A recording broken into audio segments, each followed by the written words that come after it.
মুসলমান না হয়ে মৃত্যুবরণ করো না। আল্লাহ রাব্বুল আলামিন বলেছেন, এই কারণে মুসলমান হয়ে কোনো মানুষ দুনিয়ার জমিনে আল্লাহর নাফরমানি করতে পারে না।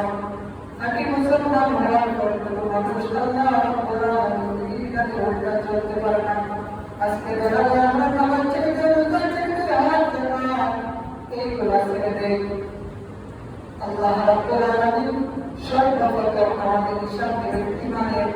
যদি আমরা ঈমানদার হয়ে থাকি, ঈমান আনায়ের পর ২ নম্বর হিসাব হবে আমাদের সালাত, নামাজের। আর এই নামাজের হিসাব এত লম্বা হবে, যার কারণে বেশিরভাগ আমরা আমাদের আলোচনা ওই কারণে করে থাকি যে মানুষের ঈমানের পরপরই নামাজের হিসাব শুরু হয়ে যাবে। এই দুনিয়ার জগতের আল্লাহ রাব্বুল আলামিন আমাদেরকে ৫ ওয়াক্ত নামাজ দান করেছেন। আমরা জানি